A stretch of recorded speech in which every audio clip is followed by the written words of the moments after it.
नमस्कार, हस्तीस कोकणी किचनमध्ये तुमचं पुन्हा एकदा मनपूर्वक स्वागत। आज आपण करणार आहोत मशरूम चिली। तर ही मशरूम चिली कशी करायची ते आपण पाहूया। मशरूम चिली करण्यासाठी मी इथे मशरूम आधी तळून घेतले आहेत, कारण व्हिडिओ मोठा होतो। तर हे मशरूम आधी घ्यायचे, स्वच्छ धुवायचे, कोरडे करायचे, त्यानंतर हे दोन भागामध्ये कट करून घ्यायचे आणि त्यानंतर यामध्ये प्रत्येकी एक मोठा चमचा लाल तिखट, एक मोठा चमचा तुम्हाला शेजवान सॉस घालायचा आहे, चिमूटभर मीठ घ्यायचं आहे आणि 3 मोठे चमचे आपल्याला इथे कॉर्नफ्लॉवर नसेल तर तुम्ही तांदळाचं पीठ घेतलं तरी चालेल। मी कॉर्नफ्लॉवर घातलेलं आहे आणि सगळं मिक्स करून घेतलं आहे आणि त्यानंतर हे तळून घेतले। आता पुढची कृती कशी करायची म्हणजे चिली कशी करायची ते आपण बघूया। आता इथे 3 मोठे चमचे तेल घ्यायचं आहे, त्यानंतर इथे मध्यम कांदा आपल्याला असा मोठा मोठे तुकडे करून यामध्ये घालायचं आहे। याची आग करायची मोठी आणि एक मोठा चमचा आपल्याला इथे लसूण आणि आलं असं बारीक बारीक कट करून घ्यायचं आहे। पेस्ट वगैरे घेऊ नका, असं कट करूनच घ्या आणि त्यानंतर कांदा थोडासा गुलाबी रंगाचा होईपर्यंत परतवून घ्यायचा आहे। कांदा परतवत असताना यामध्ये आपल्याला ही शिमला मिरची जी आहे ना, ही आपल्याला अशी मोठी मोठी कट करून घ्यायची। तर इथे एक मोठी शिमला मिरची मी घेतली आणि आता परतवून घ्यायचं आहे। आता यामध्येच आपल्याला 2-3 हिरव्या मिरच्या अशा मोठ्या मोठ्या कट करून घ्यायचे, म्हणजे लांबट कट करून घ्यायचे आणि मोठ्या आचेवरती परतवून घ्यायचं आहे। फक्त 2-3 मिनिटच आपल्याला परतवून घ्यायचं आहे। शिमला मिरची आणि कांदा थोडाफार कच्चा थोडाफार शिजलेला असायला हवा, याप्रमाणे तुम्हाला तळून घ्यायचं आहे या तेलामध्ये।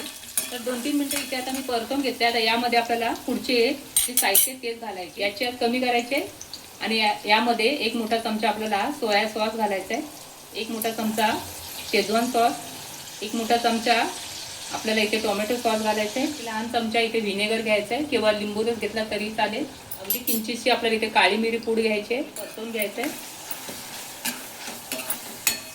तर इथे एकदा परत आपल्याला एक मोठा चमचा कॉर्नफ्लॉवर घेऊन त्यामध्ये थोडंसं पाणी घालायचं आहे आणि असं मिक्स करून घ्यायचं आहे। आणि आता आपण हे यामध्ये घेऊया आणि एक मोठा चमचा परत एकदा पाणी घालूया।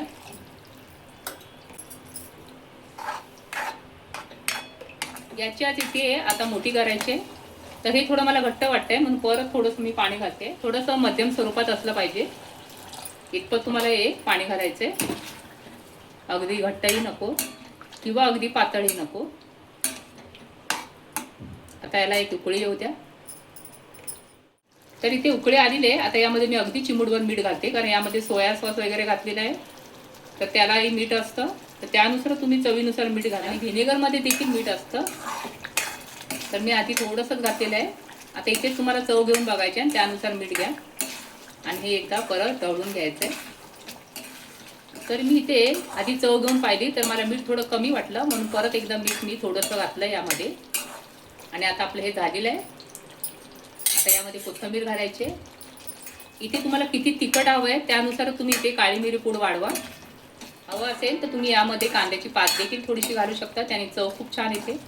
आता आपण यामध्ये हे जे मशरूम तळून घेतले ते घालायचे आणि चांगले एकजीव करून घ्यायचे। तर इथे कमीत कमी मी 5 मिनिटं तरी हे असं परतवून घेतलंय, छान असं एकजीव झालेलं आहे आपलं मशरूम चिली। आता गॅस बंद करूया आणि एका भांड्यात काढून घेऊया। तर आपली मशरूम चिली रेसिपी तयार आहे। ही रेसिपी पाहताना तुम्हाला कशी वाटली नक्की कमेंटमध्ये सांगा। व्हिडिओ आवडला असेल तर लाईक करा, शेअर करा, नवीन असाल तर सबस्क्राईब करा। परत भेटूया मस्त रेसिपी बरोबर, तोपर्यंत विश्रांती घेऊया। धन्यवाद।